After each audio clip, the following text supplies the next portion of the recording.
channel. Thanks for tuning in. Today in this Bardcast, we got some serious alpha going on. We got Hans, Samich, Flu, me, and Pith. Guys, introduce yourselves.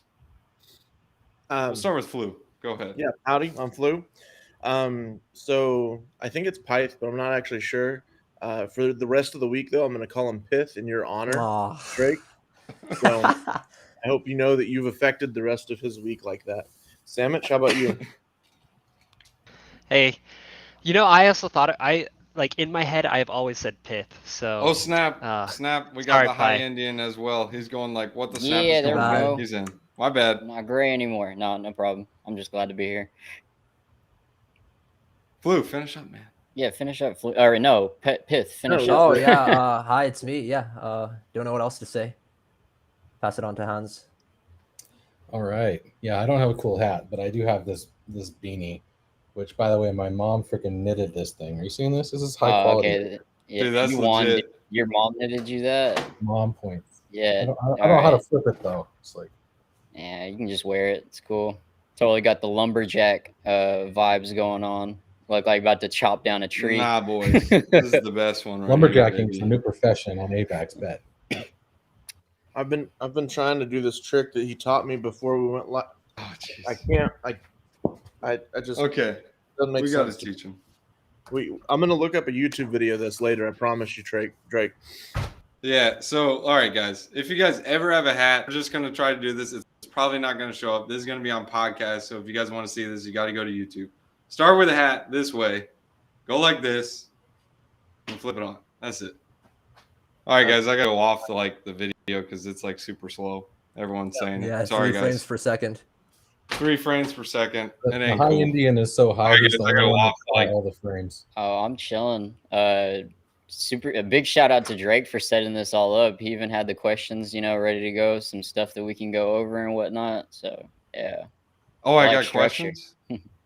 All right, did you send them in the Discord chat? I'm messing with Or you. like just okay. I was like, maybe someone else sent them. Yeah, no, we Yeah, have some good questions in there, and I think that I already told you about my favorite one. My favorite one is the first one. Like, how did you get involved with DFK? That's just And you know why, Flu? That's just because you like blaming stuff on me. That's Yeah. Okay, but Flu. like a It's good one thing like, if one person says one thing, but I say the same exact thing. You're literally why I got into this junk. yeah. same. No, it's that's fine. That's fine. I can take the blame for all that. However, my favorite question is easily the spirit bribe one, or the spirit competition, or spirit voting, however you want to say it. So are you the other person that's been voting with me, Drake, for DFK? Maybe. So you have like In Spirit locked in then, and you've Of got course it like I do, to go. man. I've had In Spirit You locked know- in since October. How long do you have it locked for? Well, it only went to 4 years, so I was like, okay, I could do that. That's what I did as well. All right, cool. I was just making sure I wasn't the only insane one, because like legit I've been catching some like unrealistic unrealistic like reactions, because they're like, oh my god, you did what? You locked it through that long? Nothing's gonna be around. Crypto's gonna be dead. All this sort of stuff. I don't think so. Yeah. For the people that probably like myself, I don't know what y'all are talking about. Yeah, What is I'm spirit dropping bribes? it in the chat. I think I can do it in the public chat as well. But basically, it's SpiritSwap. So SpiritSwap is over on Phantom. So if you guys are curious what Spirit is, go to spiritswap.finance and then go under those boosted farms. Especially anyone listening to the podcast right now, you guys can find all that junk there. We got the public chat, so I'm going to drop it to you guys. So just dropped anyone it watching on as well. YouTube, you guys can go ahead and check out this little boosted farm thing. If you scroll down, there is a Spirit Jewel farm. Either Spirit Jewel or Phantom Jewel. It's I Phantom can Jewel. see it. Yeah, that's what it is. Phantom Jewel. So Phantom Jewel is a boosted farm over there, and basically how the Spirit protocol works with bribes is right now the APR is paying out 1.05 to 2.63 depending on how much you have locked in. So if you're locking your Spirit for I don't know, 1 year, you're going to have less in Spirit than you do Spirit. Well, than you would if you locked it for 4 years. So you have 4 times the amount if you do 4 years. And the reason why, me personally, I'm bringing up this in Spirit with the bribes is if the community or team really wanted to bring a bunch of liquidity into Phantom, what they can do is they can get Spirit tokens similar to the curve bribes going on and vote and say, hey, I want more Spirit rewards to come over to the Jewel Phantom. Now, if you guys are a farmer, do you deposit tokens into a pool to earn nothing? Or do you deposit tokens into a pool to earn APRs or tokens? That's why the bribes and votes are so important, is because if people over there are buying Spirit to vote for these Phantom APRs, this will bring more liquidity on Phantom. And when they launch on Phantom, it'll already be set up. This is different than Trader Joe, because Trader Joe doesn't have that ability to be able to vote with your Joe tokens as of yet. Mm-hmm. Yeah, it's really cool. It's an interesting model of governance. It's kind of a more pure method of governance than a lot of the exchanges do at this time. But I would just like to say that, you know, you did kind of theorize about the team adding Spirit or whatever. This is not part of a team thing to get Spirit. This was an individual decision of mine to get Spirit whenever I saw the tweet go out from SpiritSwap about the ability to vote for that pool. And I was just like, well, as a community member, I'm very interested. So I went ahead and bought some Spirit and locked it in there forever and everything like that. Now, one thing I do also want to say on this is that the 1% rate that's showing, and I appreciate it, it's Icky Not that brought that up, 1.05%. The pricing on the LP tokens is off right now, and the APR right now is really off. And I'm in a chat with SpiritSwap about it, and they're fixing it. But it's probably going to be after that first emission, or this next emission of Spirit for the locked in Spirit people. So it's getting fixed, but it's taking some time to do so. So if you want to put into that, just know that it's going to be a better rate than 1%, because it would have to be. It'd be more than 1% just to have the assets being traded back and forth. You'd get that just off of the LP APR. So Yeah, you can explain, like right now the total liquidity in the pool is only 20,000. So obviously people are starting to migrate over. This was actually at 0. But if you see, there's like a little blue section, like, so you have Jewel Phantom LP, and then right under it, it's 0.98%. What that means is about 1% of the Spirit votes are going towards that farm. So if you look at the very top, you see this one has 36.52% for the Spirit Phantom LP, and that's paying out 29 to 73% APR. So that's how you can get like a numbers going for it. So like if you see, if 1% of the votes are getting a almost 1 to 2% APR, just imagine if it's 20%. Now we're looking 20 to 40. Obviously, it's not like Jewel Farm, but still compared to Trader Joe and whatnot over there. yeah, and the APR is going to be fixed pretty soon. Even if you go to not just the in-Spirit section, but the boosted farm section, which is where the farm actually lives. Even if you look there, it shows an APR range of 1.05% to 2.63. That's not accurate. I don't know what it's going to be yet, but it's not going to be that. It's going to be better. And also, I account for a good portion of that 20 grand that's on there as far as like provided liquidity. And the numbers that are currently showing for like the staked amount, like it shows me that I have like $177 staked in there, which is definitely not the case. So there's some interface things. Don't freak out, guys. If y'all deposit to this, just take kind of a longer term approach to it, rather than just like, oh, I want to know how much money I'm making right now. So just be aware of that. Yeah, and it just launched today as well. You can actually hover over the icon and it'll say farm APR percent is 0. Like it's not, it doesn't even show 0. It's just percent blank. And then the LP APR is 2.63. So what is being displayed is like the yield you're earning from the swaps. So that doesn't even include the boosted Spirit rewards. And also, if you guys are playing on Spirit and voting on there, you have to vote every single week. So don't forget to do that. You can do that on the in spirit section. So if you're choosing to do that, there's a section that says in spirit. It's right under the boosted farms, and you can select which farm you want to vote on. And that'll direct rewards there. All right. Well, I think that's enough for Spirit, right? We love you too, Nico. Yeah, Nico, you're the best, bro. Nico, love you, man. All right, so that was question 10, so we'll go ahead and slash that one. But the high Indian, you kind of popped this one out. I think it's good to start with this one as well. Why did you get into DFK? Oh yeah, it's my favorite one.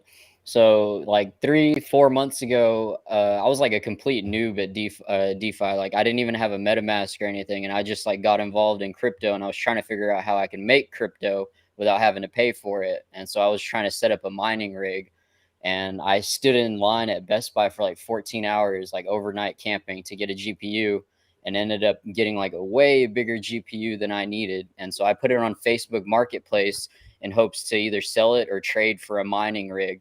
And sure enough, Flu hits me up, and like he has a totally perfect mining rig. And I'd never met Flu in my life either. Like this is just random on Facebook Marketplace. We met up at a Quick Trip gas station, like randomly at like 1 or 2 in the morning. And I totally give him the GPU. He gives me the mining rig, and then we sat there and talked for like 30 minutes. And there it is right there. There goes the GPU. That is crazy. Yeah. And so he starts telling me about DFK, and like, yeah, so like I get back, like this is while I was in Dallas. I had to get back to Houston. And so like 3 or 4 days passed, and then I got a chance to like look at what he was talking about. And then I hop into DeFi Kingdoms, and it like completely like just flipped everything for me. Like that's how I learned about like, you know, yield farming, staking, and then like how NFTs can totally like, you know, be a playable character in a game and earn you money. So yeah, once I started seeing that, I just took off with the wind. I still haven't done anything with it. Still haven't done anything with it. No, I just used the opportunity to meet up at a gas station with someone that was interested in crypto, and I was just like, oh yeah, this is my chance to shill DFK. That is awesome. So, I love yeah. it, man. It's an Hey, epic story, Hi, man. Indian. Did you sign his GPU? You guys should meet up again. Oh yeah, we Get it should both signed. just sign the GPU, right? Yeah, it's like, and then hang that up. That'll be like the DFK ornament. Bro, Yeah, we could totally have it like in a showcase one day, maybe at like an event like ETH Denver. That's pretty awesome. I think that this should be signed by like all of the core team. I think that's my goal now for this thing. That would be cool too. That would be legit. And then we'll Get it done. Make it an NFT. Auction it off and give the money to charity. yeah. There you go. Actually, Hans. something I would like to speak about real quick, and shout out to Sarah if they're listening. But I actually have $25,000 sitting in a wallet, $25,000 in UST that has actually been waiting to be donated for some time, and I've just been very busy, obviously trying to, you know, help build this platform, and I have not had the time to do that yet. And so I want to point out that DFK Wiki is actually responsible for $25,000 that's going to be going to St. Jude Hospital, and I'll be matching that either partially or fully myself. But I just wanted to give a shout out to Sarah and DFK Wiki and let you know I haven't forgotten about you, and I haven't forgotten about the money, but it's safe. It's just chilling, and it'll get donated to St. Jude. I love it. Good Throw man, that in good Anchor man. Protocol. Throw it in Anchor Protocol. Earn a 20% yield. I've Not financial thought about it. advice. I've thought about it, but I want to make sure that I actually donate it. So Yeah, that's true. It's about That's true. Anchor. I'm good on Anchor. Yeah. my Terra Luna portfolio at this point, Drake, I don't know if you know this or if you follow me or whatever, but I think my Terra Luna portfolio at this point is actually larger than my Harmony portfolio. Yeah, dude, Luna's going nuts. Like my story on Luna, I don't have time to talk about it. Like this channel is more, or I wanted to make this podcast more so about you guys. You guys bring the alpha, so that's Yep. I'm just trying to facilitate a platform for you guys to release it all. I mean, Hans. we're all bards here in a sense. So being brand ambassadors for DFK is our thing. Like, so we should all just be talking about it. Yeah, All in this together, man. It's awesome. I think that Pyth has alpha, right? Pyth, you have alpha. Who has As the alpha in damage? how I got into DFK, or we? Yeah, What no, is that's alpha? Yeah, we're still going over DFK. I called Hans twice. Hans, Tell us your story, and then we'll go to Pyth, and then we'll go to Sandwich, and then Well, Flu. I wish I could say I met someone in the 7-Eleven and just got converted. But, It was a quick trip. 7-Eleven sucks. Okay. I'm sorry. No offense, bro. No offense. No, but my day job, I work at a crypto hedge fund, and we are looking at projects like all day, every day, trying to figure out, what kind of stuff we can invest in. And in the past, it's been a lot of like Bitcoin and big names, Ethereum, some Solana, stuff like that. But I heard about this from actually SatStart and started looking into it, and it just got a completely different vibe than a lot of other projects we've been looking at. And so I just started playing it, started kind of falling down the rabbit hole, and eventually I decided I was going to go and just write an article about it. And the thing just freaking blew up. And that went on the Defiant, which got on Yahoo Finance, and then Frisky was talking about that in the last AMA. And yeah, so I'm really proud to be a Bard. I wasn't a Bard when I wrote that, but I kind of got pulled in. And I think I have a pretty good niche, explaining why certain crypto investments are why they make sense. Because, I do see a lot of potential in this game. And so, yeah, I mean, that's pretty much it. I think it's great. I like it personally and professionally, and I'm proud to be working with you guys. So. Hell yeah! Happy to hear you have. Happy to have you here, Hans. Pyth, what you got, baby? Well, I mean, I had just lost some money. I already was in crypto, but basically, I saw an ad for a play to earn game, and this was before, this was at the very beginning ish, and I decided to check it out. I made an account, etc. And yeah, I mean, things just went from there. I met Flu, the other mods. Shout out to them too. And things just kept going, kept expanding, and here I am today. How'd you get put on as a knight? So basically, I was talking a lot in chat, especially at the beginning. Then I saw and I thought I'd ask, and yeah, just things happened as they just happened. Nothing special or behind the scenes there really, and yep. By the way, Flu, what are you eating? I'm eating chicken, Frosted Flakes, Brussels sprouts, sweet potatoes, and broccoli. All right, it's a boy. Oh, not bad, not bad. Healthy little guy right there. That's more vegetables than I've eaten in like the last 6 months. So I've been working out the last couple of days too. I was told myself, I was like, as soon as I get back from Seattle, man, I got to do this every day. I got to do I got to do some better stuff for myself. So respect. So for accountability purposes, currently I'm like 290, right? I'm a big boy. I'm trying to get down to like 230, 220. So need you around for a while. That's right, man. That's right, man. I can't get rich off of DFK and then die like a month later off a heart attack. That's just not. That's what I'm worried about. That's exactly what I'm worried about. You'll die happy though. It's a fun game. Yeah, it's all about the journey. When did you get back from Seattle, and how was it? Man, it was great. I got to meet my fiance's dad. I got to meet a bunch of cool people up there from a small crypto group that's up there. Lots of either ex or current big FANG company members that are part of it. It's kind of cool. But it was an experience, man. I did a bunch of touristy stuff. I took some shots of like my laptop up against like landmarks and stuff. I still don't think I've posted my favorite picture from there, but I'll be posting it soon. I'm waiting for the picture of the bathroom stall one. I was gonna do it and I was like, nah. Yeah, I've got a few more jewel stickers. I forgot them this time whenever I left. I've got a few more jewel stickers and I want to go tag some cool stuff. So I'm really excited about that. Attaboy. Sandwich. Spill. Sammy. Hey, so my story is a little interesting. Not nearly as interesting as the gas station. That's a pretty sweet story.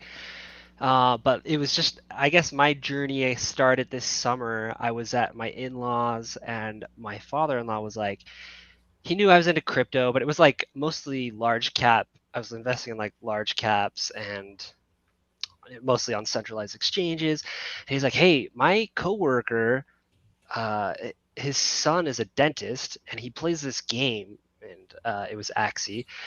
And he's like, and he makes more money as a dentist than he does as, or sorry, he makes more money playing that game than he does as a dentist.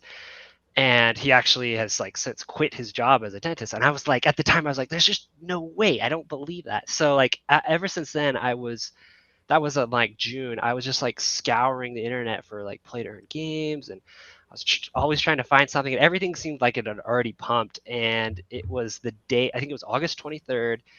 I was playing Dota 2 with Baby Punch. Some of you might know him. Him and I do the Intergrove podcast.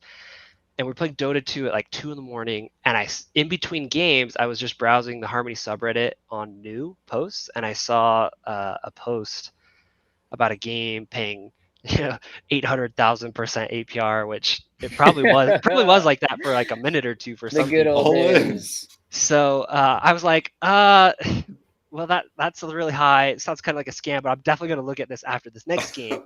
So I played one more game of Dota, and it was like 3 in the morning when we finished. I looked at it, put a little flyer out on it, woke up the next morning, and then, I've just been pleasantly surprised ever since. Kept dollar cost averaging in. So, and then That's like just the game mechanics, I've loved it. I've loved like diving deep into it, trying to figure out how it works, and being active in the community. I love it. Yep. Honored to Super have you excited in. when I saw that your article got posted on Yahoo Finance. That was pretty sick. That is. Hey, Yeah, if you guys have that's not Hans, seen that though. article, That's Hans' check it out. article. Hans' article, He's the that's not- architect. Oh, that's of Hans' that. article? I'm sorry. Yeah. No. Hans. I just got like a slight mention there, but that's Hans's doing. Oh, Actually- well, then, well, shit, both of y'all. What's funny is Like, that the good article actually includes a reference to me as well, because it has a link where it says someone got a DFK tattoo, and like the link that they put in there is a literal direct link to my tweet that I had done it, which is funny because it has like 5 likes. So it's like, Oh, right, the bun tattoo, right? yeah, one of my least liked things. But Oh man. Yeah, I had to apologize to Flu for fame whoring him. I heard about that, but I didn't know his social or anything. I didn't know who it was. I'd heard the story on like a YouTube interview, and I was just like, I just thought it captured like how much the community really loves this game. I mean, it's like, it was kind of an over the top thing to do, but I mean, I think, if your idea was to attract attention and show how much you care about the game, you really did accomplish that. yeah, And that was one of the things I told the reporter when he was, writing the article. It was just like, I love the community. It's so strong. I mean, nobody does that, but that's just part of this game. So yeah. Also, Enoch FPV, who is getting the bloater tattoo with you? If you show me that you've actually done it, yeah, I'll do it. Dude, the bloater is going to be the I'd meme get a coin jewel of tattoo, DFK. but I ain't getting no damn bloater. That's fine. You Bloater's can always fine. put it on your tongue. That way no one sees, right? Ah. But you still got one. All right, we saved the best for last. Flu, what you got, baby? All right. So I was a member, and I still am a member of a DGen group, and we do a lot of like due diligence on new projects that come out on Harmony.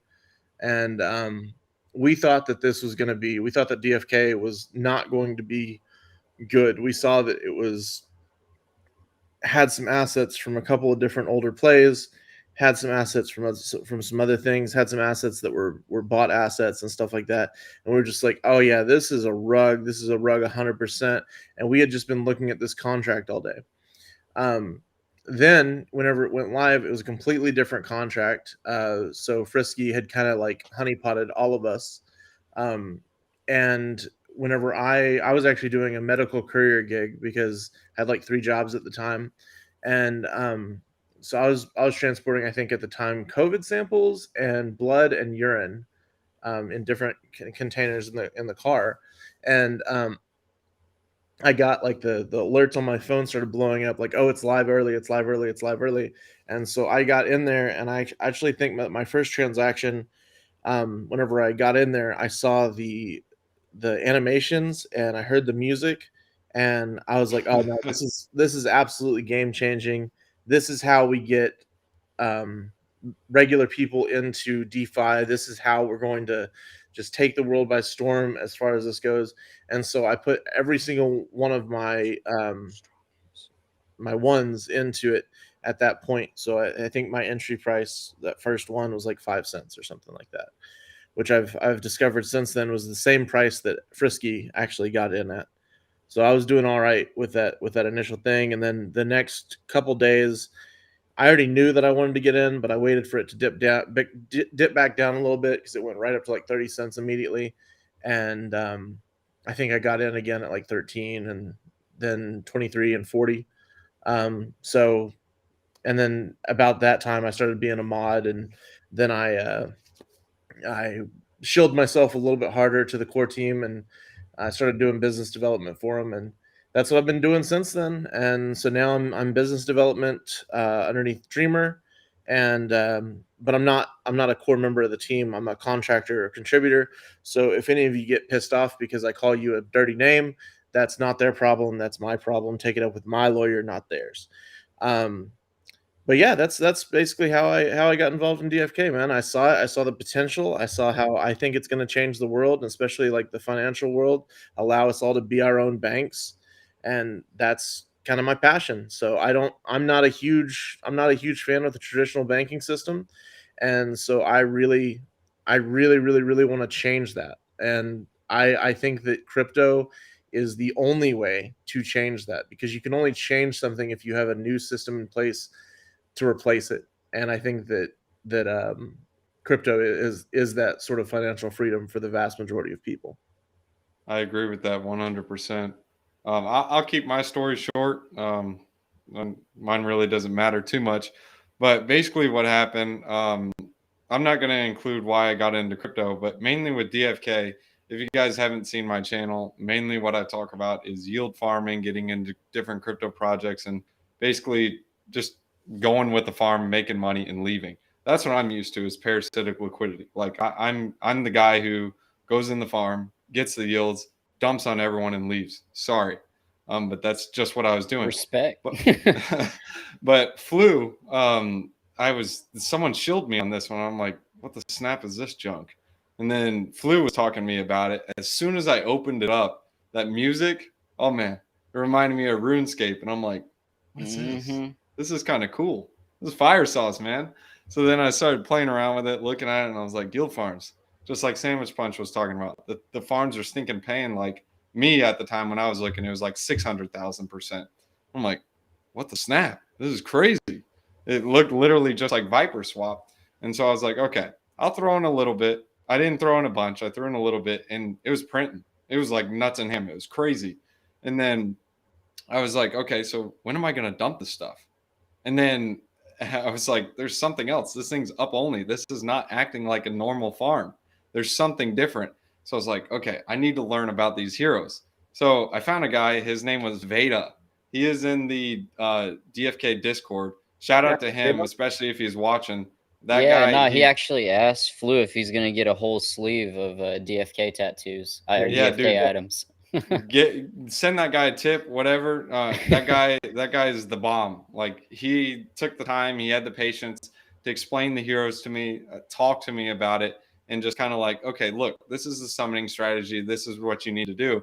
And basically I used that as like the basis for finding different strategies. And all the information I have, I've pulled from other people. Yes, I've come up with some other creative strategies, but like Sandwich Punch talking about the recessive genes, that's genius. It's brilliant. And I got a video coming out breaking down the math, explaining how that works.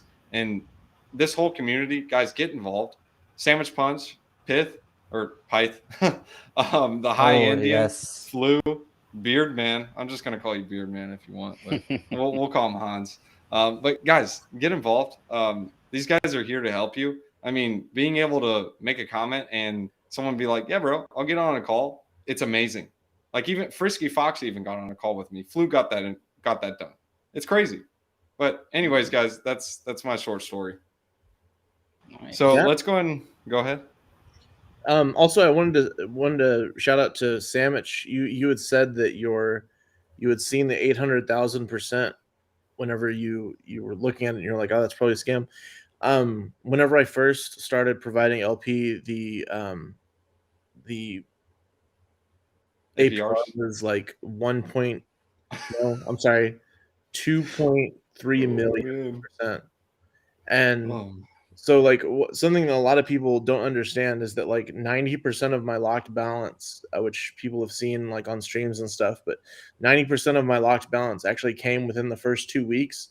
And then after those 2 weeks, I got bored and I was like, oh yeah, I want to put it in the bank because I want to get all these airdrops. And so that's why I kind of got the reputation as like the bank Chad. Oh yeah, the bank chat. I remember that. Yeah, I'm still supposed to do my fiance, my wonderful fiance reminded me that I actually made a bet about Jewel going to $10, and if Jewel went to $10, I was supposed to get bank Chad across my knuckles. So I guess I have to do that now because it's not like I ever need a real job again. So it's cool, right? Like I think that crypto is definitely my thing forever. But yeah, it's now I have to do that. It's very unfortunate. oh, that's a good thing, man. I'm All really right, so I want to kind of throw this question out there. What are your guys' thoughts on Crystalvale? I have my own thoughts. I just want to hear your guys'. I'm incredibly bullish on it. But I Bullish? mean, yeah, I'm bullish. If the main account is still in chat, can I get a bullish? But yeah, no, I'm incredibly bullish on it. I think that expanding the reach of the game is super important. There's a reason that I started off this whole conversation today with the talk about the spirit swap sort of stuff, because like spreading Jewel across the chains and everything is super important. It's super important to not just be balanced against one asset, like Harmony One coin, but also to be balanced against other assets as well. It kind of gives everything more stability. Um, Something that a lot of people talk about is like, oh, what if Crystal flips Jewel? Well, then it's going to be cheaper to summon on Harmony than it is to summon on AVAX, and we're going to have people that come back over to Harmony to summon or to quest or wherever the costs are lower. So like it's got like this inbuilt sort of balance thing going for it. And I'm incredibly bullish. So Yeah, one thing I think, like the original chain where it started, and like no one I guess version of the game is gonna go ahead of the other one. Like you'll never catch the AVAX version of DeFi Kingdoms going ahead of the Harmony one, if that makes sense. I Like, get it.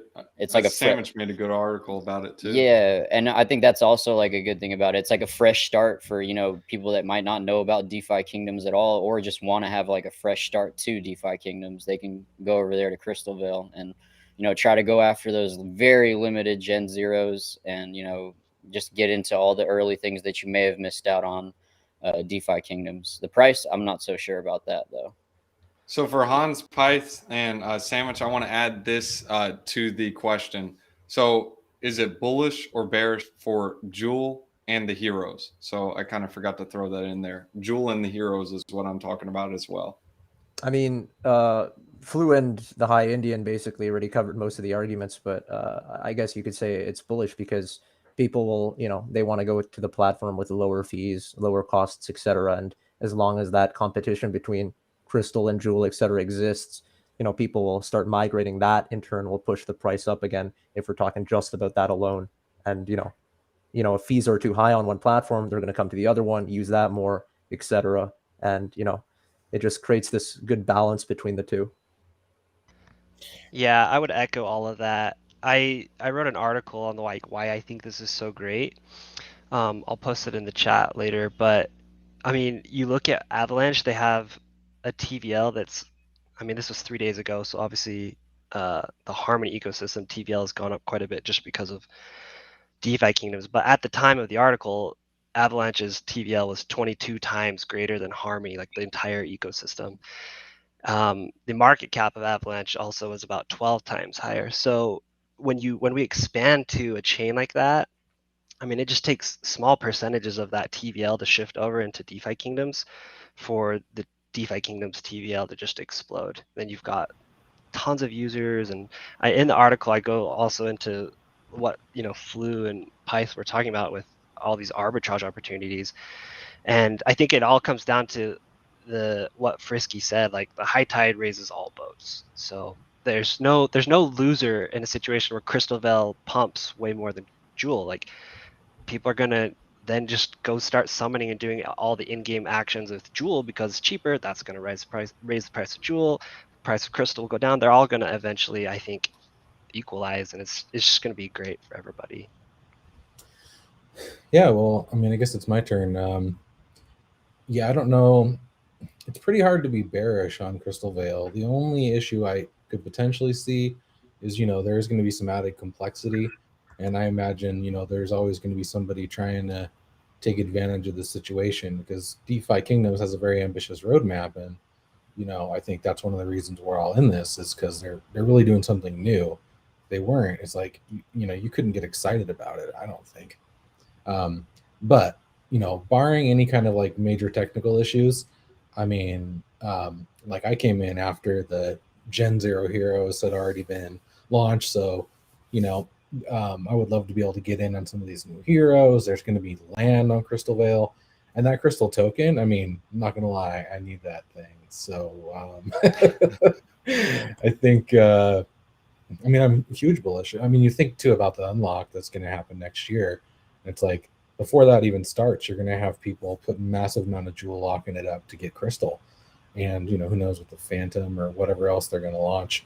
But a lot of the concerns you might have about like token economics, it's like, it seems like they put thought into that. And I just really love how thoughtful the team has been and the energy around it. And obviously everyone else mentioned, the new green fields. I mean, larger market caps, more exposure, and the ability to do stuff across chain. I mean, I think it's gonna be killer. Yeah, it's like Varrock and Falador in RuneScape. Everyone knows you go to Varrock to go get the Grand Exchange and get the goods. If you know what I mean, you know what I mean. So now that we just talked about bullish, if Crystalvale is going to be bullish on Jewel or the heroes, what are you guys getting more of? Heroes or Jewel? You can't say both. I mean, like, I don't know. I have a lot of heroes. I think right now I have like 88, and most of them I made myself. I mean, like pretty much all of them I made myself. I think I bought a summoner the other day because I really wanted a sage, and then I ended up being able to summon a sage really quick. But I have a lot of heroes, and I'm really excited about the new Gen Zeros over on Avalanche, because those are going to be new classes. So it's gonna be really exciting. It's gonna be really exciting. What you got, Sandwich? Sorry, what was the question again? It's basically, are you more bullish on the Jewel token or the heroes? Oh, honestly, I think they're both gonna do awesome things. I think my personal strat, I'm gonna be a little more heavy on trying to get Crystal. So Crystal, yeah. not Jewel. Sorry, Jewel, so that I okay, can get Crystal. Yeah. All right, what you got, Pith? I mean, Pyth. I'm sorry. Yeah, no worries. It really just depends on whatever I feel like when I'm making a purchase or so. I mean, I've got some heroes. My summoning RNG has been, absolutely horrendous. But yeah, I mean, I've got a fair amount of each, so just really depends on, what I feel like when I'm doing it. And Geo actually brings up a really interesting point, which is that Serendale is always going to be further in game development than Crystalvale is. So in order to be like on the cutting edge of everything, you're pretty much always going to need to be on Harmony, or at least play on Harmony as well. Something that was talked about a long time ago, and I'm not sure if dev thinking is still along these lines, but having the different items from the different worlds being able to be combined to make very rare items. So like it's very much intentioned to have like this balance of items between the worlds to make it so where if you want to do everything that DeFi Kingdoms has to offer, you're going to have to do the questing and everything on each chain, not just one of them. It's kind of like how in Pokemon they have like the 2 different versions of each game, and like some of them only have like one type of Pokemon, and if you want to collect them all, you gotta kind of interact with someone else who played on that different version, or in this case, a different chain, right? Unless they bridge those heroes over. Oh, dude, Yeah, that true. made me so mad when Pokemon did that. I had to get that dumb wire cord, and I was like, dude, I ain't trading that Pokemon in order to get it in the game. I want it in the game. If I can't catch it, I'm done. Yeah, I feel that. I couldn't afford the little cable. I couldn't either.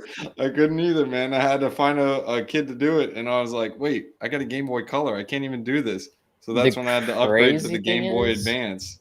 Those cables might be worth more now than they were back then. Yeah. Oh, jeez. Navy, the new classes in Avalanche will have specific use in Avalanche, or the new class will have its use in the same time in Harmony. They're going to be usable across both games, both realms. And can we summon with classes of Avalanche and Harmony together? From my understanding, in order to reach certain advanced and elite classes and everything like that, you're going to have to. So I would say that's going to be a requirement if you want to get every class in the game, or do all of the quests in the game and everything like that. How are y'all dealing with the work-life play DFK balance? I'm not. I'm actually not dealing with that very well at all. But that's a different story. Yeah, I'm struggling hard as hell. Like it's like I went from 9 to 5 to 24/7 with like 3 hours of sleep, maybe. Yeah, dude. Yeah. But it's fun though. Like I would like I love it. I love it. It's busy for sure. I like can't even hit my like 3 quests in per day. I like struggled. Can't even quest. I know. Well, dude, I mean, yeah, it's my job keeps me pretty busy during the day, so I try to like get in and when I can, but yeah, it's tough. Also, I wanted to just note back on the Crystal Jewel question. I see Rami's question. He's saying that we don't want to answer and that we're all stacking Jewel, not Heroes. I will say I am super bullish on Heroes and what Crystalvale is going to happen to it. It's just I'm pretty heavy right now on NFTs in DeFi Kingdoms. I have 65 Heroes, so that's like plays a big part of why my strategy will probably be to get as much Jewel for Crystal. And I didn't even see the comment from Rami, but they don't want to answer that dodge. Okay, you're gonna need to tell me. So they're all buying Jewel, not Heroes. So I just wanted to address that real quick. It's not that I'm not bullish on Heroes at all. I'm very bullish on Heroes. Yeah, I have 88 Heroes. How like? Yeah, I mean, we kind of need to phrase it like everyone on this. I don't know everyone's situation, but I'm sure each and every one of us has at least 25 Heroes. Like I just started summoning maybe a week and a half ago, and I'm already up to about 25. I just started buying Heroes, and I got a mass summoning going on tomorrow. Like a bunch of them are Viagra pilled and ready to go. Yeah, and I'm super bullish on Heroes. And that's okay. So we're gonna move into 2 of the other questions, right? One is the burning of Heroes, and one is the hero supply. Yeah, hero burning is going to be super important because, especially with like the Gen 0s and Gen 1s, those are holding price well, but the 2s and so on. Yeah, and I have two things about this, and I'm gonna go off on kind of a tangent here, so you're gonna have to forgive me. Actually, you don't have to forgive me. You can do whatever you want, but I would appreciate it if you would forgive me. Dude, you got me in here. Go for it. So, say that we go over to Avalanche, right? And say we go over to Avalanche and we bring in 30,000 new players like first day, which is not out of the question because of the population of like actual active wallets on Avalanche. Where do all of those 30,000 players, which represent the same total population of our game as a whole right now, where do they get their heroes from? They can't summon their heroes yet. There's no Gen Zeros over there yet, right? Those heroes would come from us as like a Harmony community. We would bridge those over. I know that that Hubert has actually talked about having like a perilous adventure going over there to bridge your heroes, and like you get a reward if they don't make it. You get more of a reward if they make it, but some of them do get burned, and that's one idea that they have. But also like, ooh, just being able to do. Wait, repeat that again. He's talked about that in chat and stuff. Pyth, do you have any records of that? I know that you kind of keep things sometimes. Let me go check there. Yeah, he's mentioned it, I think, in AMAs and stuff, but like, Yeah, Sounds like Wolf Game. let me see if I can. yeah, exactly. And by the way, the answer to Ziad, how you got 88 LMAO, I can't afford one. I bought 7 Gen Zeros. Wait. So what would happen if you're sending it? Well, if this is the case, what you're explaining, you send a Gen Zero. Is there a chance that gets burned? I don't think that you would probably want to send a Gen Zero, but That's in true. that eventuality, then yeah, there's a chance, but I don't know if Ooh. that's going to be the case or not. So That could increase the values of Gen Zeros on Avalanche from Harmony. yeah, if you got the If there's a chance that it would get burned, I wouldn't even risk Let's it. do it. That's crazy. Maybe the Gen Zeros are more resistant. Here, to being I can't versus- find the exact record, but I do see a record of someone saying, of Hubert saying that they have mentioned it in AMAs before. So if you go look at the recordings, you'll probably find the segment on that. So I like this comment right here. I love this comment actually, because I think a lot of people forget that the first influencer that I brought in, other than the High Indian, was actually a Filipino YouTuber that does play to earn. So, and that's actually where my background is in terms of crypto, is working on like BSC play to earn games. Sometimes I hear the heroes and jewel these fellas have, and it seems like they're so desensitized to the regular community. No, that's not really how it is. It's just that Rami was like, oh well, they're dodging the question because they're just talking about how they have heroes or whatever. I mean, it's just kind of a silly thing to saying that you're not focused on heroes or you're not bullish on heroes because you are saying stack jewel for the expansion. Everyone has priorities, right? We can summon at any time. The ability to buy into a new token only happens right before that token is actually released. It is a time-gated opportunity. The heroes are not a time-gated opportunity. Leveling up the heroes right now is what you should be doing. So like, not financial advice, obviously. This is gaming advice. But if you have a hero, it doesn't matter if you have 1 hero or 5 heroes or 500 heroes, you're questing with them, you're getting the quest rewards, you're stacking those quest rewards, or you're selling them, whichever works for you. And you're really you're playing the game. I think that as long as you're playing the game, you're going to be successful in the long term, whether that's with 1 hero or 1 million. Because like 1 hero still has that return on investment whenever you come out and you actually calculate all of the rewards over time. If it ends up that you get like a rare one or a legendary or whatever, obviously that's a much higher return on investment. But it's like it's not about the total amount that's in there. That's why I don't like to talk about that much. It's about making the best of what you have. And the really, really cool thing and the really, really effective thing that DFK has done that's different than any other game that I've ever been a part of is that they have the DeFi side as well. They have like the gardens and everything. I don't care what kind of stack that you have. I don't care if you have $10 a month to invest. You can go in there, you can stack that $10 a month, and you can still get those exact same APRs and those exact same type of returns on that $10, and you can start to build from there. So I don't like that argument of like, oh, they've fallen out of contact with the real people. Oh my God. Earlier I mentioned I was working 3 jobs whenever this began. I am from East Dallas. I am not a rich dude. Not at all. I'm a little richer now, but I'm not a rich dude. And I always try to keep in perspective of like how people are actually doing, because like the whole reason I had 3 jobs in the first place was to be able to build up my own portfolio. I got incredibly lucky. This is not skill. This is not, oh my God, he's a crypto guru or anything like that. Like, I just got lucky. That's it. I was in the God right was place looking at out, the right man. time. That's what it was. And like, I just think that, man, it gives everyone a good starting point.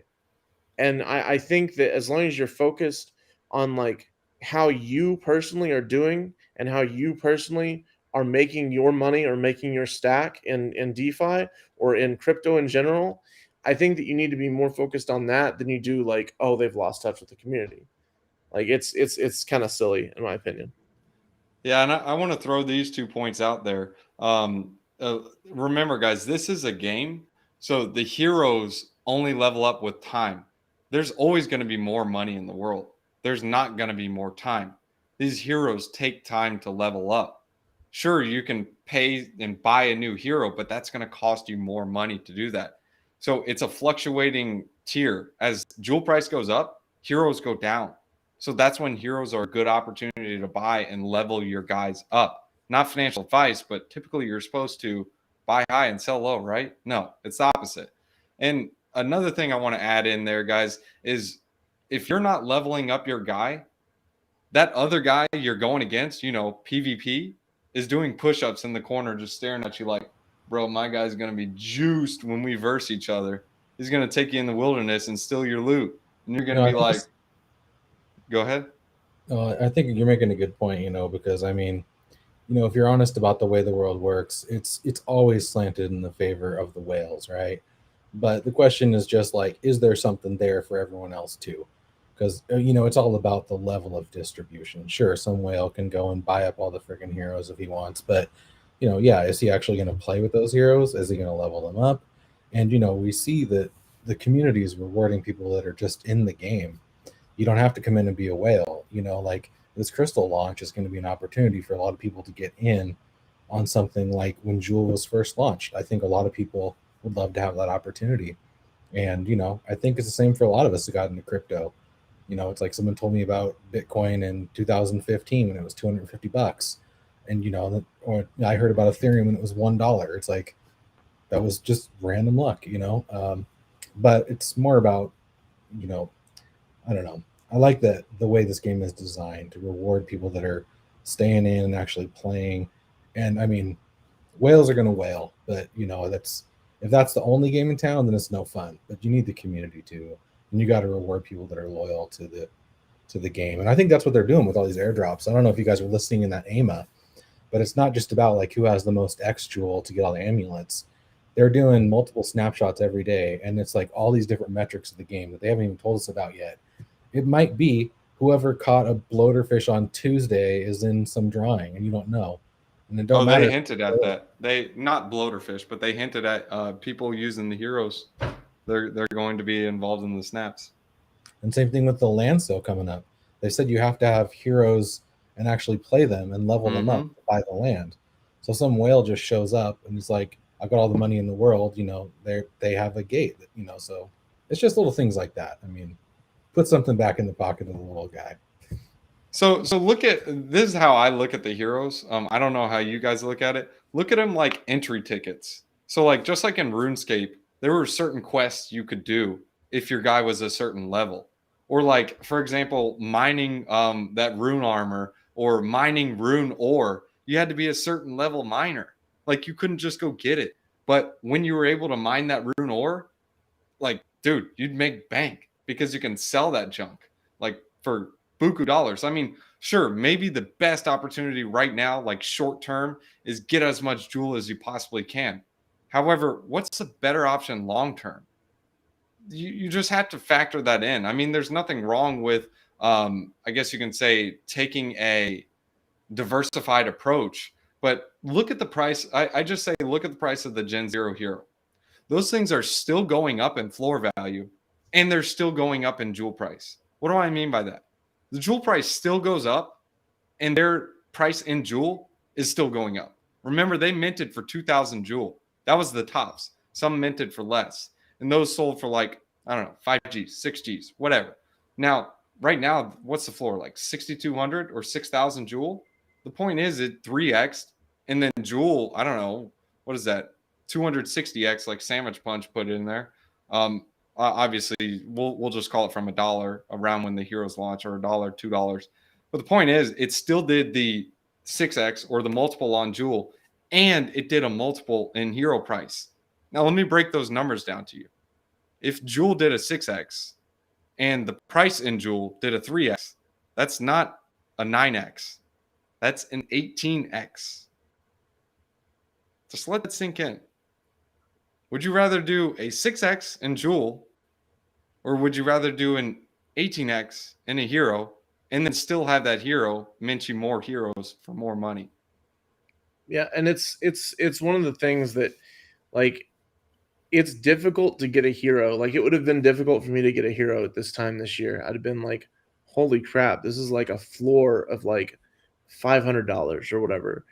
And then what I would have done with that information, and I actually made this choice, and I bet wrong about this time back then, and I invested really heavily into a game where I lost about 80% of my port, which at that time was not very much money, but it was still it was a ton to me. It was like, I think like $2,000 that I lost, and like, yeah, I would do the research. I would look at what the payout is over time, and then I would be like, okay, well, that $500 could make me $800 by the end of the year, or whatever. I'm totally making up money numbers here. Also, I did want to shout this out earlier. The burning thing is not a set in stone thing. That's not like something that's definitely happening. It was just an idea that was put forward during like an AMA or something. It's something that I think the devs are thinking about. Also, the hero burning right now is all theoretical, so no one freak out about that. But yeah, like, it's a thing where you have to make your investment choices. And if someone says like, oh, I can't get 1,000 X Jewel together, I mean, there are many points in my life that I would not have been able to get 1,000 X Jewel together either.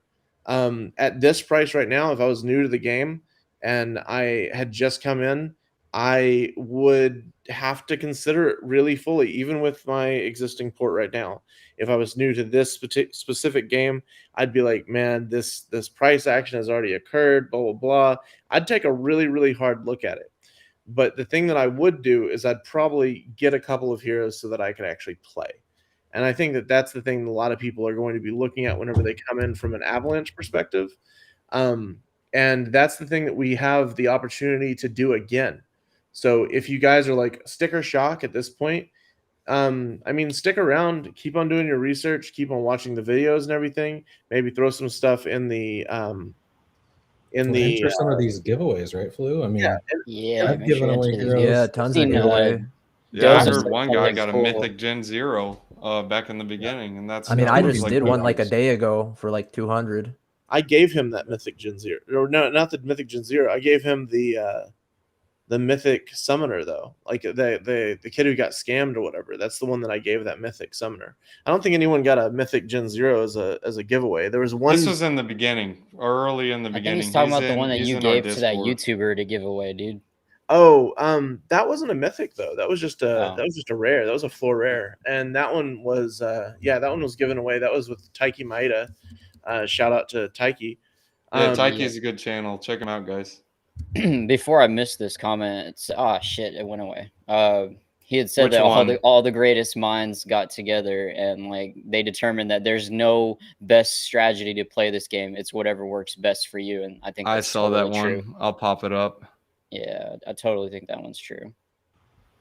Yeah, that was something that I was talking to GOC God of Coins, and he said that, and it just blew my Here it mind. is. It's like, yeah, and it's right along these lines. It's like the best games don't give you any easy decisions, and I was just like, who is this guy? I never thought about that. You know, if your game is too simple, it's not intriguing. You know, like, but having the monetary aspect and making it to where, you know, you have something to nerd out on is great. It's like no one goes to the freaking casino to play blackjack because they like blackjack. Like no one is like, oh, I can't wait to add up to 21. You know, it's like no, that's not it at all.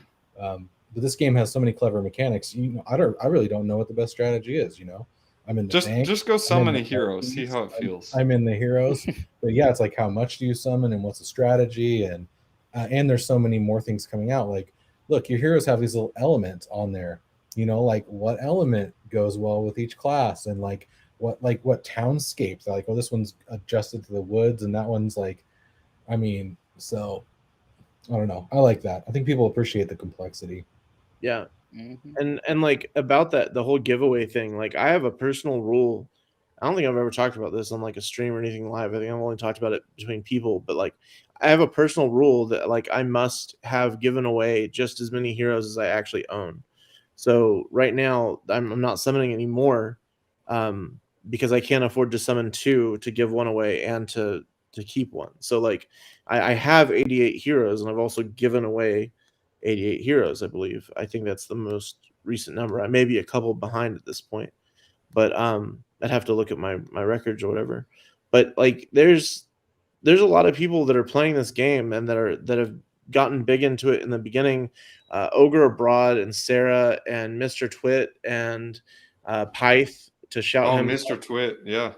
and a bunch of others that are just like, we want the game to succeed, and the only way that the game is going to succeed is through adoption. So like whenever I landed in Seattle, I don't even remember what was happening. I think that we were freaking out in general chat about some price thing, and I just gave away a hero to someone that was like, I could never afford a hero, and like people immediately started DMing me like a million times. I got like 17 different DMs from people that were like, oh, can I have one too? Can I have one too?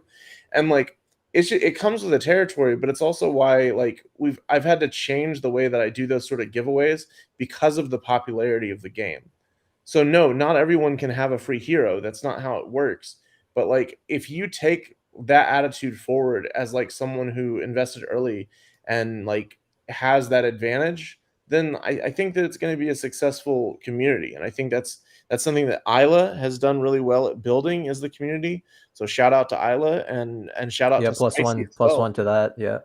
Yeah, shout out to Spicy as well, and Risen and Spicy. Zeno, and I mean everybody, and our mod team, Sachet, even though me and him beef sometimes, and War King, everything. Like Hey, some of these giveaways change people's lives. I think it was Dreamer that was talking about some from Venezuela that won the airdrops for 250 jewel, and he was saying that it was like 6 or 8 months of his like work salary. Like that's life-changing money for some people, and I think it's so cool because they are emphasizing that keep the giveaways coming. Like it's not something they plan to stop anytime soon. So we got contests like art contests, we got music contests. I can't remember the name of that song, but that song was a total banger. They dropped it on SoundCloud, and the person won first place. It was a rap song, and he like all the lyrics were about DeFi Kingdoms. So like they find creative ways to give it away too. But yeah, I would definitely recommend everyone to join the Discord, join the Reddit, join all the social medias for DeFi Kingdoms, and you know all of us in the chat here, because we all do giveaways as well. So just follow us, follow DeFi Kingdoms, and who knows, you could win a giveaway yourself, and it could be life changing. Oh, it's so true. And I want to go back to the point where you're talking about Flu with the hero giveaways. Like me personally, like if someone needs like for example, Harmony One or Phantom, like a faucet or whatever, what I always tell them is, hey, I'm fine sending you the funds. I don't want you to send it back to me, but I just want you to know if someone else asks, you're the faucet. So if someone else asks, put your hand up and go help them out. That's what I phrased it at. Yeah. And like doing that for people who need like one for gas. I mean, like that's actually something that it's super important to realize that like that sort of like gift of like not really charity but like community. It does not Gift need that keeps on giving. Yeah, it doesn't need to be done at high levels. Like watch out for people that are like, oh, I don't have any gas to make a profile or whatever. Or like give your friend like a couple one to do this or whatever. Just get them involved in the game, get them to see the game. I don't care about people spending money on heroes. I don't care about people spending money on in-game fees.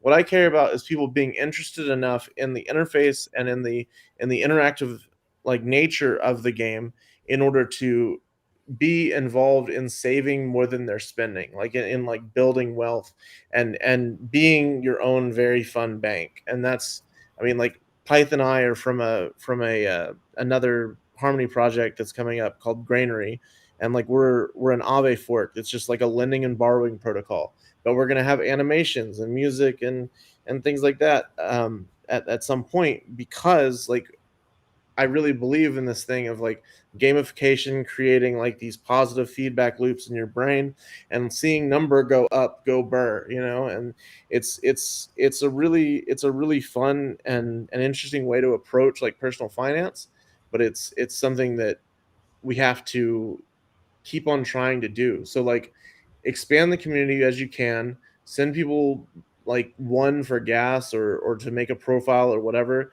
and just like kind of like be the free heroes you want to see in the world, sort of stuff. Yeah. Yeah. This I dumb get a stuff. good Good feeling goal. from sending people one. Like whenever I see someone that's stuck that just needs gas to like create a profile, it's like, dude, send me your address. I will Yeah, totally send you some one to get started. I the would community We has really should been change insane. that to a sign, like signing a message. I think that would be kind of cool. I know I said that in the beginning, but Yeah, we've talked about it before. The whole purpose, I think, of the original one was to prevent bots from being able to come in and like snipe the launch. oh And then yeah, since then, there's actually been a couple of other things that have been discovered that it prevents. So they're working on it though. They've talked about adding a faucet on that page. They've talked about making it a signature instead. There's a lot of different ideas on it. It's going to take time to develop, and they're really focused right now, obviously, on the more pressing issues, which are gardening and mining quests, so that we have those original four kind of down, and then we can start to focus on sort of some of the more like tertiary and ancillary items. yeah, that's true. I'd like to Hans, really what you see- got? Yeah, I just wanted to say, like, for me personally, I would like to see this game with the a scholarship program that they've talked about make an impact, bigger than Axie Infinity and more long lasting. And I think it's totally possible, and it's I think it's in the works. Yeah, and they I have think mentioned working on that.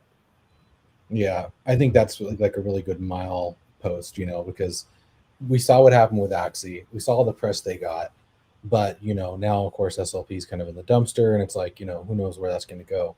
Can we do a better job? Can we move that a little bit further?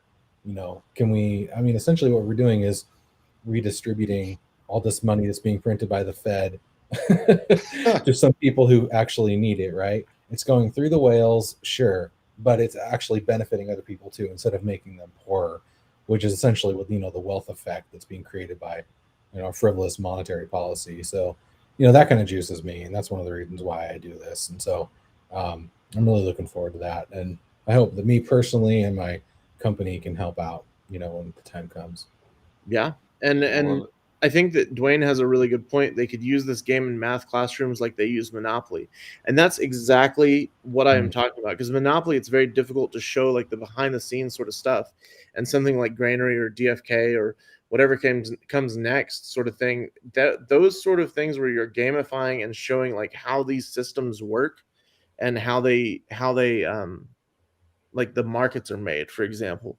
I would wager that like half the people in this chat even could not give me like a not chat, but like this like group of 6 bards, right? I'd say that like out of us, probably half of us have a really good understanding about how AMMs work, and the rest of us are just like, it's magic. And being able to decipher that and like break down the magic into like how the magic trick is performed, like that trick that Drake was trying to show me earlier with the hat, which I Oh, dude. Oh, dude. Do I Oh, need yes, to come back on yes. screen and do this? Yes. Oh my can't goodness. Oh no. do it. Lou, we're gonna work on this, and you'll be better next Tuesday. Yeah.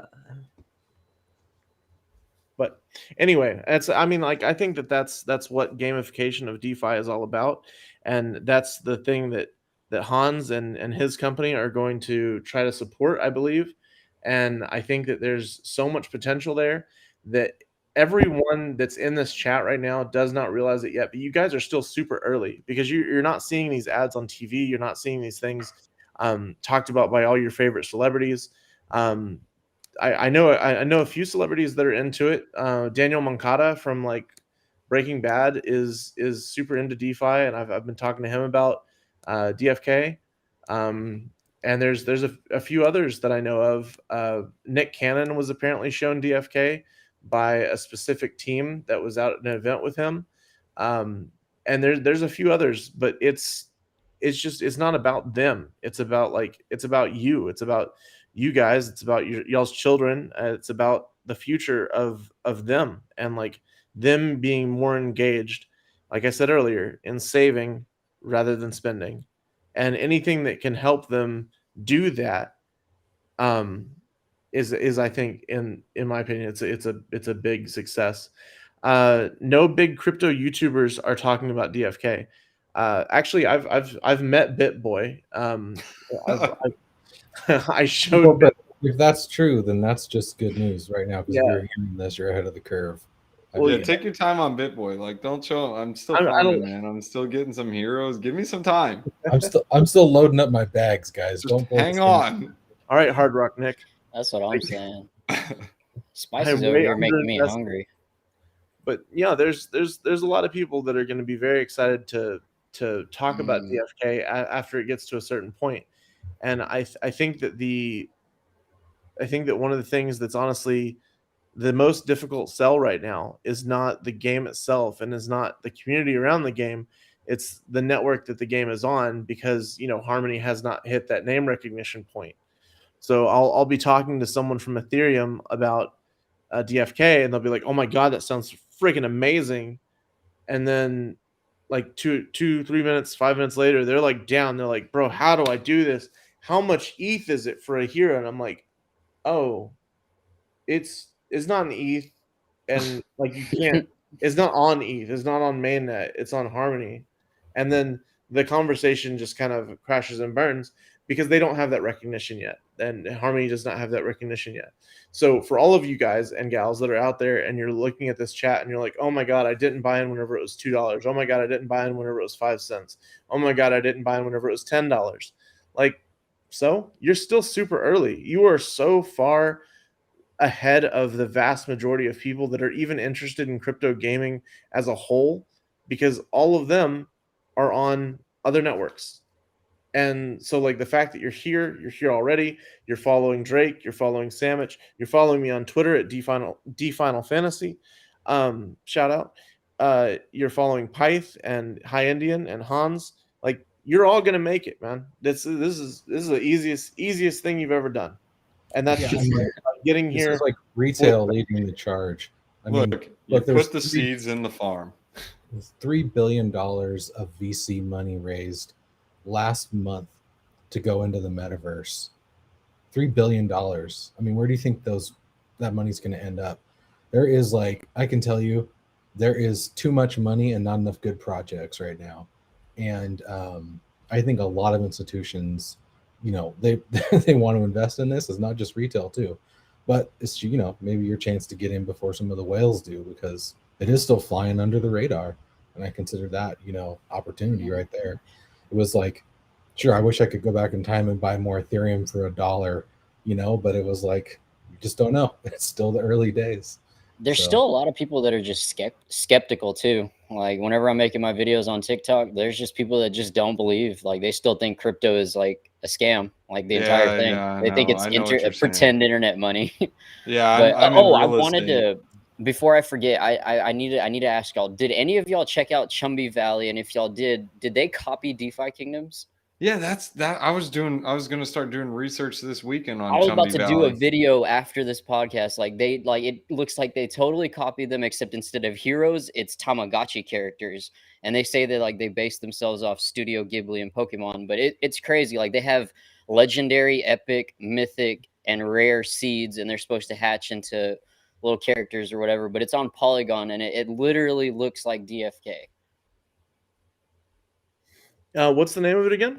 Chumby Valley. Yeah, I didn't get to do enough research into it. I was going to be researching it this weekend. But yeah, it's like Pokemon / DFK. Bro, this is on ETH. It's on Polygon. No, I don't think it's on ETH. Polygon. Yeah, it's on Polygon. I see. All right. Well, then, I mean, I don't know what I'm going to do with it. I don't have any. I have some Matic. That's not true. Sandwich, Pith, you guys, or Pyth, you know anything about Chumby Valley? No, I actually just heard of it right now. But I mean, hey, if people are copying DeFi Kingdoms, that just goes on to show how great DeFi Kingdoms is, right? It's actually got a really big community. I mean, it's actually bigger than DeFi Kingdoms. It's one of those like 100,000 people Discord it's servers. Crazy.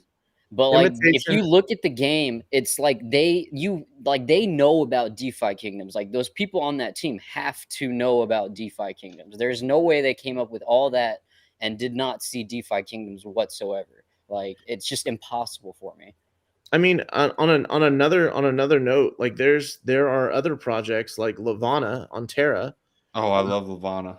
And Levana straight up says like Jonathan talks all the time during those town halls and everything, that like his largest inspiration is DeFi Kingdoms, and like he even That I kind of respect.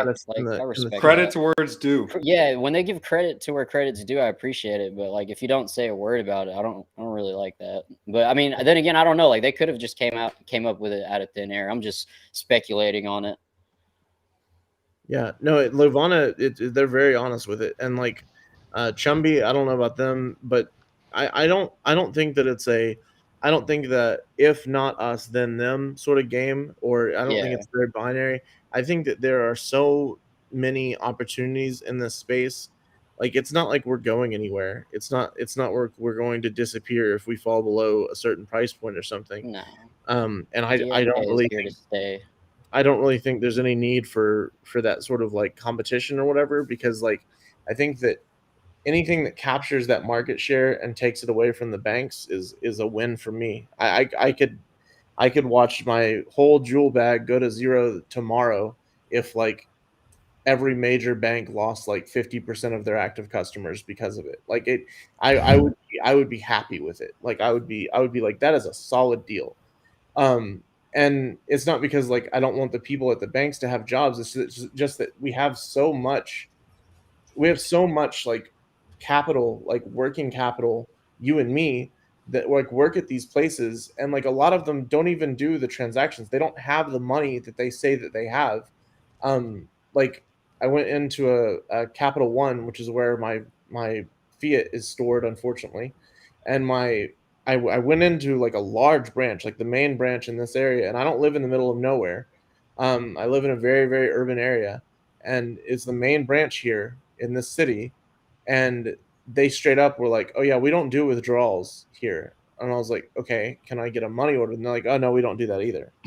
I'm like, "Well, what do you?" And I wasn't trying to be rude or anything, but I was like, "What do you guys do?" We just What take would your you money and say then tell you we They got take it. your money and loan it out to other people. That's basically It's a what rug they pull, do. guys. Just wait. Not financial advice. I didn't say that. But yeah. Like it's just it blows my mind, because like what they are there for is they are there to sell other financial instruments, and it's very frustrating sometimes to be like, these physical banks are supposed to be to store our money, and like oftentimes they don't have it. They don't have the money. They take your money, they give you Oh, I love this. 0.04% of interest on it, and then they loan it back out to you as a credit card for 19 to 30%.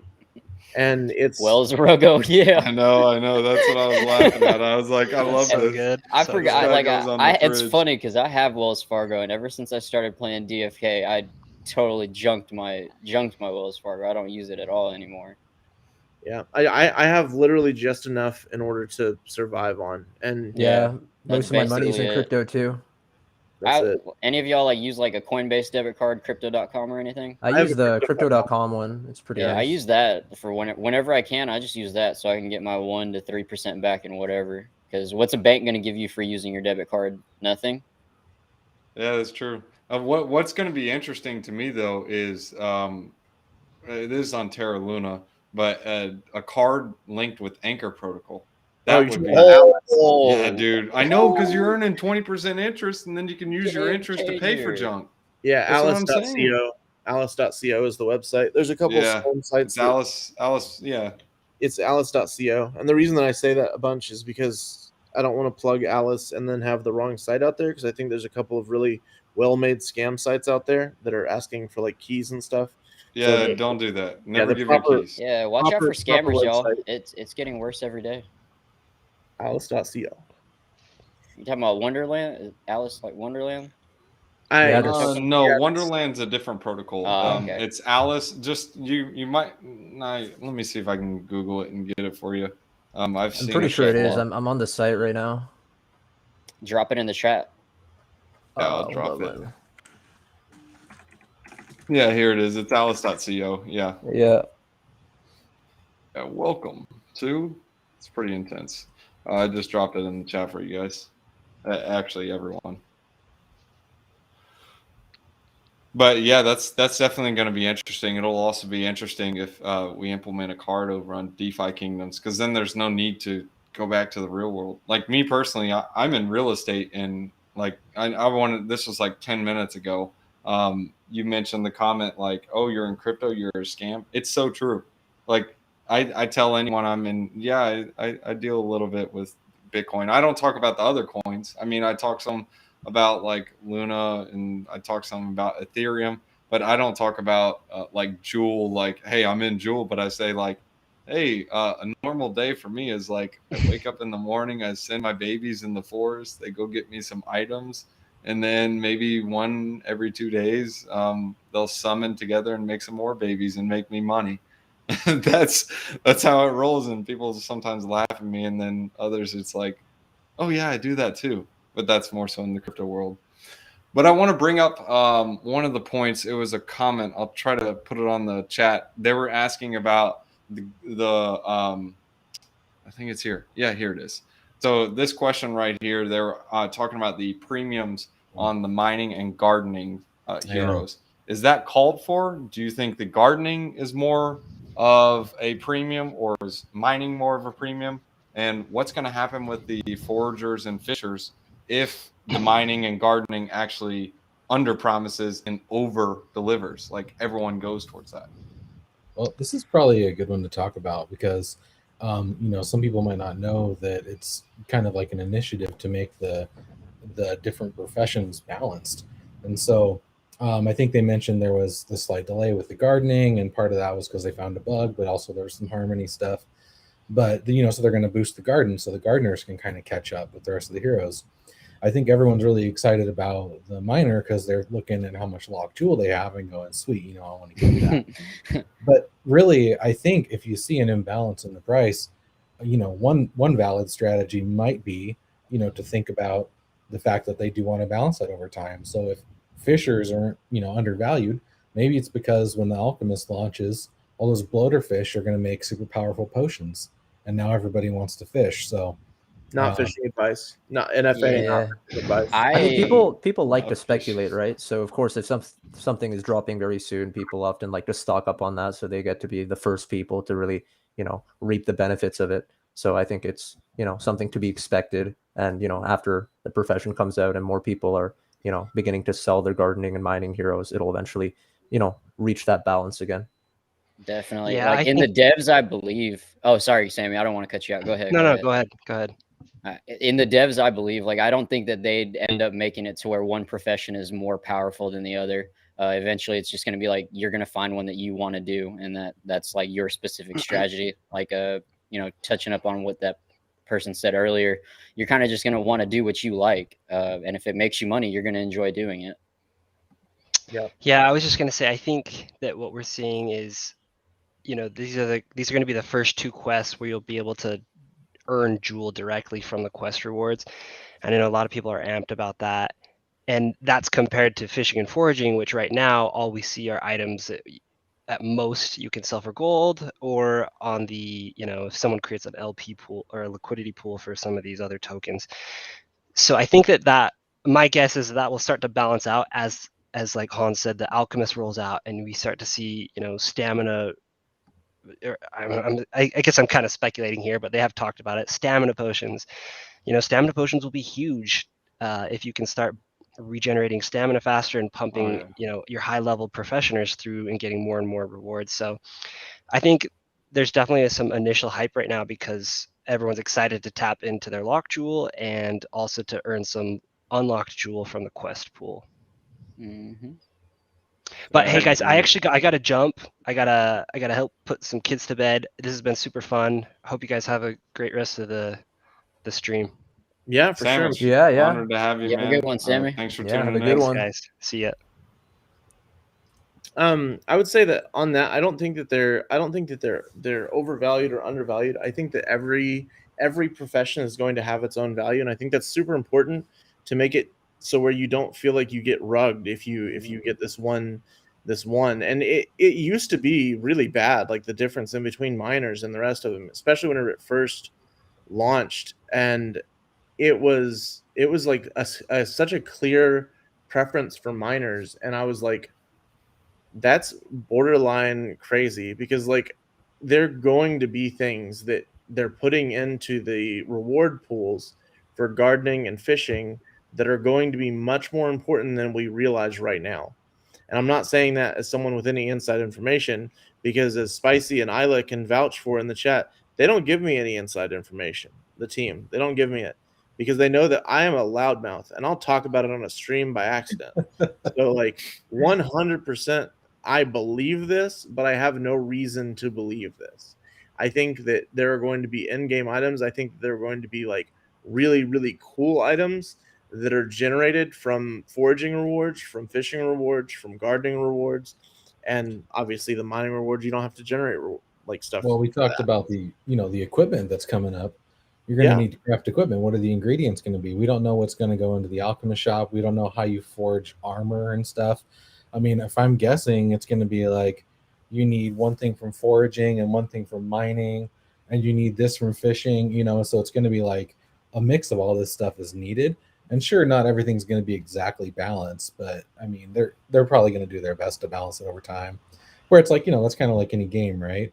You go and play a game like League of Legends and there's all these heroes. If it was like this one hero was just better than everybody, there wouldn't be much of a game because everybody'd be like, screw this. But it might be more about like the synergy of your team when it comes to like how to optimize your land later down the road. Like, how do you get the most resources for your land to make a powerful guild? So I think there's nuance. To look forward to. Yeah, there's nuance coming. And so, that's why I'm a proponent of just like spreading it out and just being everything, because I think there's a lot of cool stuff coming. Guilds are going to be pretty dang big. Like I know like a lot of them have already formed, but like to see them actually working in the game and like working together and just doing different things, it's going to be pretty nice. If I can form a guild, I will, but I don't know if I'm going to even be able to, because like I'm so far behind on leveling. Like I still have not had a single hero hit level 3. I'm very far behind like some of the hardcore players and stuff like that, because like I've been traveling in the last month and a half. I've hit New York, Miami, San Francisco, and then Seattle, and so I've hit the 4 corners of the US, and I've been trying to find like leads for DFK. I've been trying to talk to people about DFK, and it's been a lot, but like it's been very difficult to wake up and make sure that like DFK is like, as far as like the heroes are like my first focus, because it's not my first focus. Whenever I wake up is to check my Telegram and my my Discord notifications, and usually I wake up and there's like 40 or 50 PMs in there, so it's something that takes a while to get through. So if I have not hit you back on any of the socials that you've been trying to message me on, if anyone's in here, I'm sorry, but it's a lot to keep up with. So like hero leveling up and progression kind of falls by the wayside a lot of times with that, because it's like it's very difficult to keep on top of that whenever you have everything else going on. Yeah, I can agree to that. I know you guys' time is valuable, and I know we're getting a little long, and everyone else watching, I'm sure you guys are getting hungry and probably want to sign off. I'm starving. Well, I'll leave it with 2 more questions. I know there's going to be one more that comes up, but this one is, what about the inn? Huh? Oh, I said, I figured you at least have the munchies, Indian.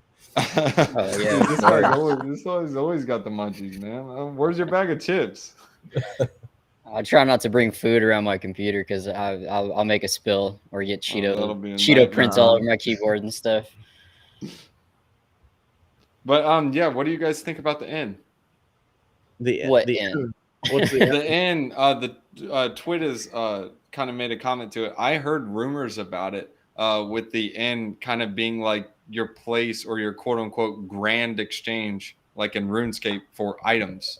So instead of like having like the LP pools, instead it's going to be like items and heroes. It'll be like eBay. Oh, like a grand market type deal. Yeah. So like it'll be like a normal marketplace. Like you can say, hey, that hero is worth 100 jewel. I want to bid 50.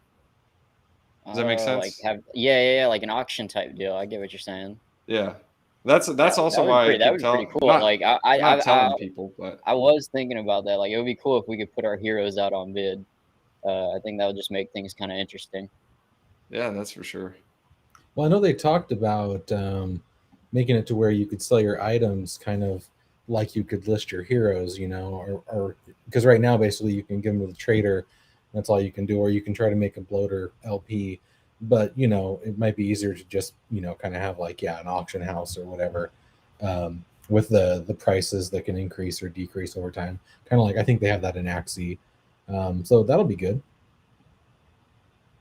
I don't know if that's the in or if that's something different, but I know they mentioned that new kind of marketplace for items. That's the first I'm hearing anything about it. I don't know anything about the end, so I have Yeah, no we can't really comment on that.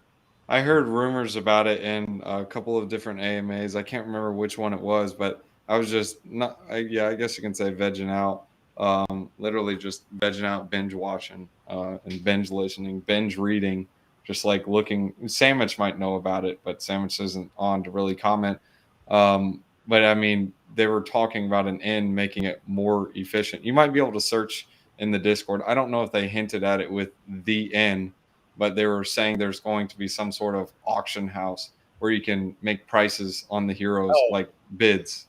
Yeah, I mean, like that's definitely going to happen. Like we're definitely going to have auctions at some point. I don't know what it's going to be called. I don't know what it's going to be, but like yeah, for sure. And I'm excited for that. I think there's a few different ways that could go, but I think that having more options is only ever a good thing. So. Oh, well, actually, I see another thing. He was saying the N would be used to refresh stamina. That's interesting. I didn't hear about that. Okay. Everything's speculation at this point. Yeah. Yeah, that's true. Don't. Yeah, nothing's official, and we have no idea if the N is even actually a thing. So, just with that going forward, remember that. That's true. So I want to go ahead and say thanks to everyone jumping in on the podcast. Thanks for jumping in here, and thanks for taking the time and patience. I want to try to shoot to do these, not shoot, but I will be doing these every Tuesday if you guys want to join. If 8 p.m. doesn't work for you guys, it'll be around between 7 to 9, whichever one works, because everyone's on different time zones. If you guys can't make it on the live stream, that's fine. This is recorded. This is going to be on Spotify. This is also going to be on YouTube. It'll replay. But make sure you guys follow Hans, Pith, Sandwich, Flu, the High Indian. Make sure you guys give these guys a follow. Make sure you guys look into them. They spit some serious alpha. Get involved with the community. This is just an intro to the Bardcast. We're not going to go over like the general, hey, Flu, how did you get into this every Bardcast? This is our first one. This is an intro so you guys can get a feel for who we are, what we are, and so you can know about the community.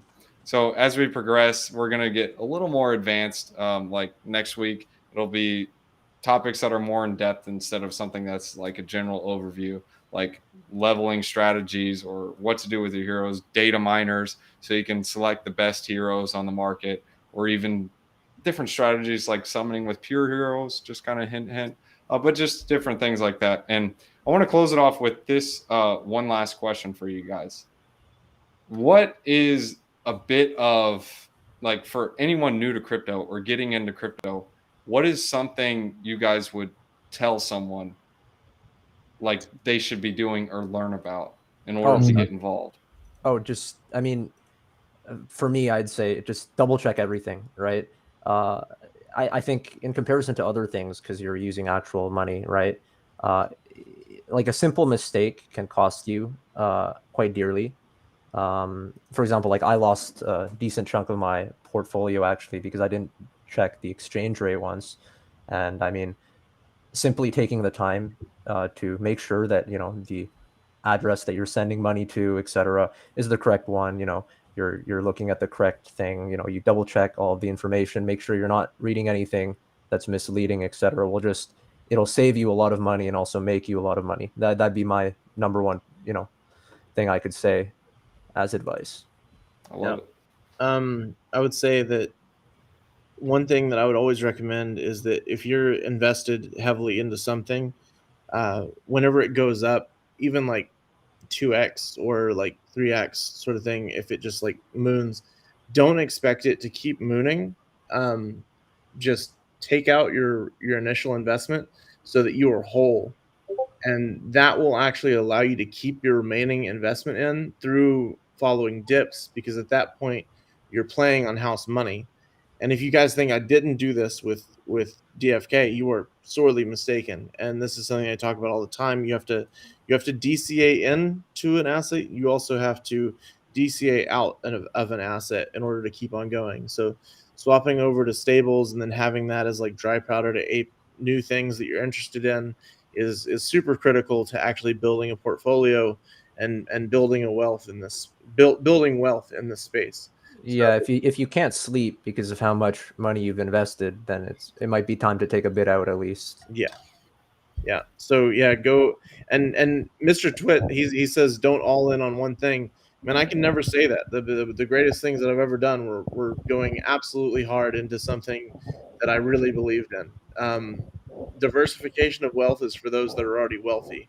The people who are wealthy, if you actually go back and you look at their histories, the Rich Dad Poor Dad, for example, he didn't start out diversifying his wealth. He started out by going all in on a crazy company and playing with penny stocks and stuff. So it's one of those pieces of traditional financial advice that's a little bit bastardized at this point, because you gotta take some risks at some point in order to get those big multipliers.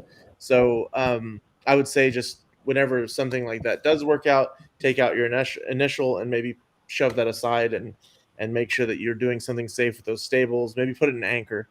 I think Anchor should probably sponsor me at this point, but anyway, yeah, I think they need to sponsor all of us. True. All right. Well, yeah, it's good advice. You know, I think probably one of the main things I think is underrated is like getting involved with the community. You know, there are a lot of scams in crypto, and you kind of got to like just get to know people. I mean, I think that also makes everything much more enjoyable. I mean, that's one of the things I love about this community. But, you know, it's like meet somebody in the chat and just talk to them, you know, like maybe hop on a call with them, get involved, and find out what resources do they have and what do they know. Because, you know, oftentimes you just Google something. Like I was on a new computer the other day, and it, you know, Microsoft computer comes with freaking Bing by default. You Google MetaMask, and the number one result is metamsac.co or whatever, right? So whoever is in charge of Bing search should just put a pistol in their mouth, because so many people probably are going to click on that very first link and lose everything. And so you got to kind of know people and learn about all these common scams. And I mean, are people out to there's some people that are out to get you, but it's a lot better if you stick with a group, get to know people, find trusted sources of information. You know, that's all I can say, because I think a lot of people try to go it alone. You're just going to go in and do this by yourself because maybe your friends think you're crazy or whatever, but you got to find a community, really.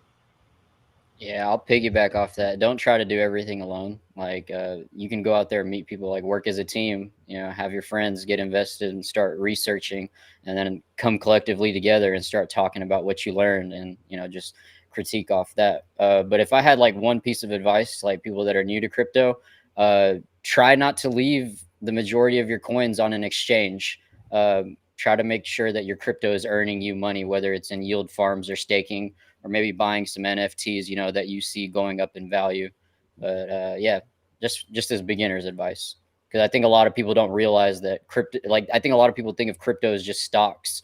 Like you buy it, you wait for it to go up, and then you sell it, and then you have nothing. Like you have no skin left in the game. And so I think there's like this barrier where people don't realize like your crypto can earn you passive income. Yeah, that's good.